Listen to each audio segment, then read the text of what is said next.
Okay, so we are up to day 185 of going through my old journals, or my old journal. And the quote for today says, "The production of too many useful things results in too many useless people." It says, does the quote resonate with today's society? What modern inventions do you feel have hurt or hindered people today? And in what way has this affected you? So if you're following along, you may just pause and take a minute to think about how you would respond, and I will read what I wrote. So I said yes and no. I said, I see a lot of cases where myself and many others no longer know how to do basic things. In my case, basic home maintenance or growing / cooking / preserving my own food. If society ran efficiently and there was reliable technology available to handle these things indefinitely, I wouldn't see much of a problem with allowing technology to replace the many difficult or mundane tasks. But I don't know. I'm starting to see society start to regress, and it's somewhat worrisome, and even more so today. I said, plus a lot of technology, while making things easier and more convenient, hasn't necessarily been in our best interest, particularly when it comes to overall health and well-being. I'm at a point where I'm torn between wanting the convenience of technology while also wanting to build the skills to be self-sustainable and not have to rely on a faceless company to supply what I need for day-to-day survival. And yeah, I think we are seeing a lot of this right now. And yeah, I don't know. I saw this thing going around on TikTok where it was like a snip from a movie where it must have been set in like the 1800s or early 1900s, where it looked like people were in this town and they were showing like these new appliances. They're like, look, this is a washing machine. And the women were kind of looking at it and kind of interested in it. And the guy was like, why do we need that? Like, we don't need it. And he was like, well, it'll save you time. And the guy was like, time for what? Well, like, you can go have picnics and do things like that. And then he was like, okay, so you're gonna sell us, so this was before like electricity was common. So they're like, okay, so you're gonna sell us this appliance, you're gonna sell us the electricity to run this appliance, and then you're gonna basically own us forever. Like, we've got to keep working to pay for all of these things that we're buying, and so we just have to keep working to pay to keep buying these things and to keep running these things.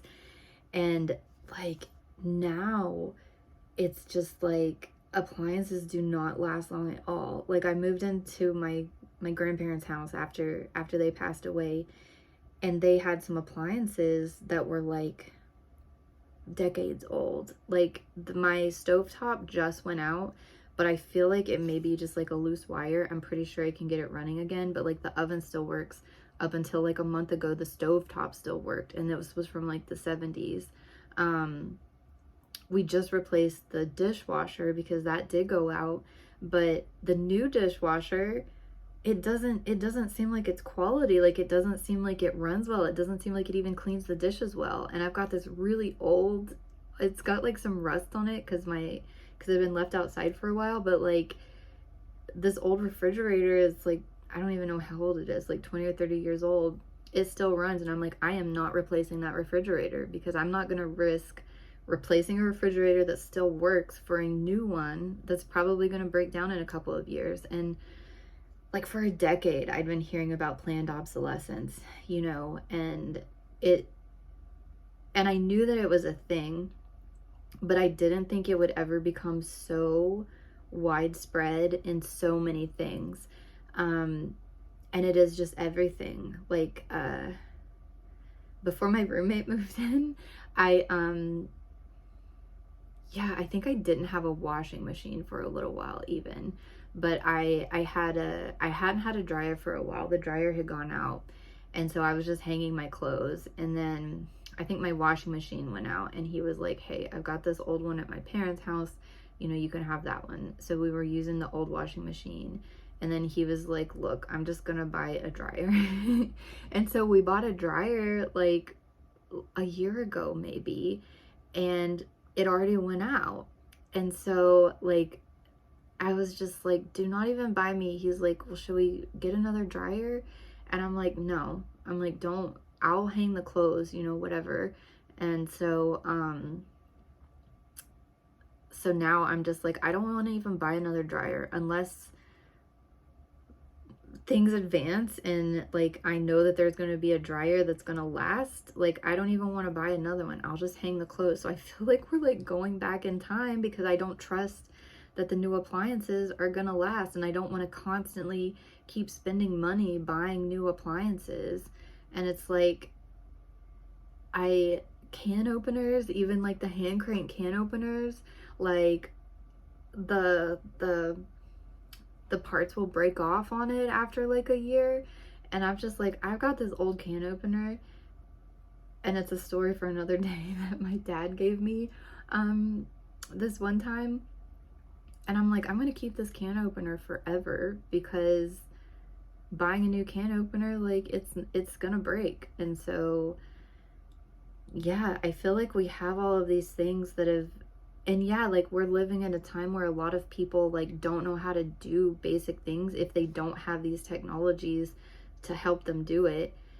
And so yeah, I'm scared to just like weigh all in on all the technology because I'm like, what if this technology fails us? What if like it gets to where we have to be paying so much? And I'm scared that the new cars coming out, they're like, some of them are wanting you to pay subscriptions to, you know, have access to basic amenities in your car. And you're, even though you've bought your car, you're having to pay monthly for all of these things. And I'm just like, no. Like my old car, I drove it until I felt like it wasn't safe to drive. And now like the person I gave it to is somebody who I still see occasionally, and they're still driving it, and I'm like, man, I could have gotten another couple years out of that car.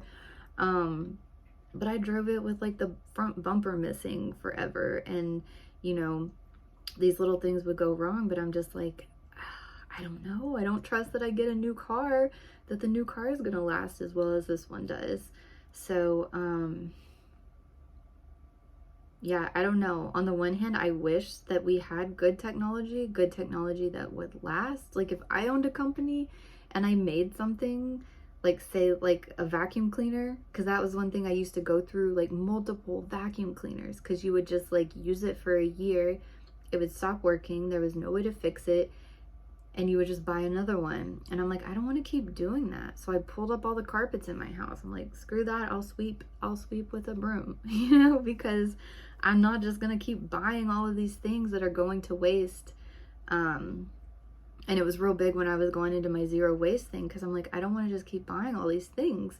So I want to find what's gonna last and what I can keep using for like years to come. And it's hard to find that stuff. And even with phones, like I had people used to give me a hard time when I got into my master's program because I had like an older iPhone. I think it was like, I don't know, an iPhone 3, and everybody was having like 6s or whatever. And I'm glad that I kept held on to that, like, because whenever that one did stop working, I think I cracked the screen or something like that on it, and I had to get a new one. I felt like the newer one, even though it had like some more features or whatever, I felt like it wasn't as good a quality. And the new one will stop working. You know, I'd had that iPhone 3 for like, I don't know how many years, for several years, and it kept working. And then these, it seems like every couple of years, like you've got to get a new one because it won't work anymore. I had some AirPods the same way. I love the AirPods Pro. I love the noise canceling and everything about it, but I think it lasted like maybe 2 years, and then things started going wrong with them and they weren't connecting right and like all this stuff. So I'm like, I like the AirPods. Like, I like what they do, but I don't want to have to keep buying more AirPods every 2 years. But I don't know. I hate that. On the one hand, I do think there's a lot of modern stuff that's helping people, but on the other hand, it's like, if we could do away with the planned obsolescence of it and just use these things that are useful and not have to keep switching stuff out all the time, I think it would be a lot better. But I don't know.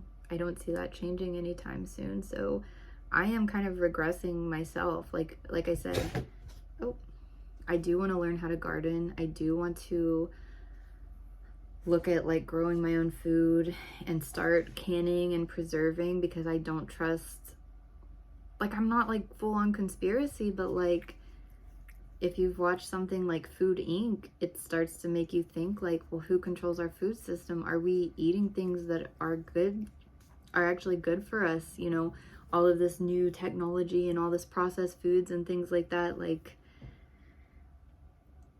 are they good for us? Are they healthy? Or are they just about, you know, finding a way to make money? And even some of the produce and things like that. Like, I'm not against GMOs, like, fully, because I do think there are like a benefit to certain types of genetically modified organisms, because it's in a sense similar to like selective breeding, but just like a different way of selecting for different traits. But like the ones that are tied to like chemical use, like, I know everybody's like Monsanto is bad, but I think they are bad, because like it's just leading to all of this, you know, herbicide use. And I've started to see like things pop up of like the negative consequences of like using all these pesticides tied to those specific types of GMOs. And I don't know. Like, I think some of the technology is good, but it's weird, because I went from like being a libertarian sort of at one point to now just like starting to get to the verge of being like pretty anti-capitalist, because I think having profit, you know, and money be the total driving force behind businesses and companies doesn't lead to like the best outcome for people or society. So I don't know. That's my flaw with technology, is if it was truly technology that was made to benefit people and designed in a way that's really going to have like people's best interest in mind, then I would think it would be good. But I don't think that's what most technologies are. They're to make money, and in the long run, I don't think it's going to benefit, you know, people to. And look at me, I've got like all my technology, which this is helpful. Like, having the Fitbit helps me to like track, you know, certain things of my fitness and everything. And the Apple Watch is, you know, kind of useful to have for certain things, but I don't know. And then you go into like social media and things like that. On the one hand, I think it's been really helpful for people to get information in different ways, like if you use it in that way, which is the way that I use it. I feel like it has like been really eye-opening to get information and to see into other people's lives and other people's experiences, even though I know a lot of it's fake, like especially Instagram and things like that. But I feel like if you use it in a certain way, you can use it in a way to where it's beneficial. But yeah, anyway, that's what I have to say about that. I hope that things change, and I hope we can find a way to have useful things that will advance us. But the way things are going right now, I don't see it being that way. And I think you are better off kind of like being prepared to lose the technology. Like, we had power outages after a snowstorm the other day. Texas, you know, has had like, our infrastructure is not good. So I think it is, and I'm like prepared, like I don't want to move out of my house. Like, my roommate is kind of like, well, why don't you just sell this place and buy like a new place? And I'm like, this place, I have a fireplace, so if the power goes out, I'll at least have a way to heat my have heat. um I've got a little, like, I'm not a prepper, but I am, like, I do have a little stockpile of like food, and I'm kind of like thinking about like, what do I need to have to be able to sustain myself if things do go wrong. Like, I don't know. But anyway, so I got for that day. I will be back tomorrow with day 186.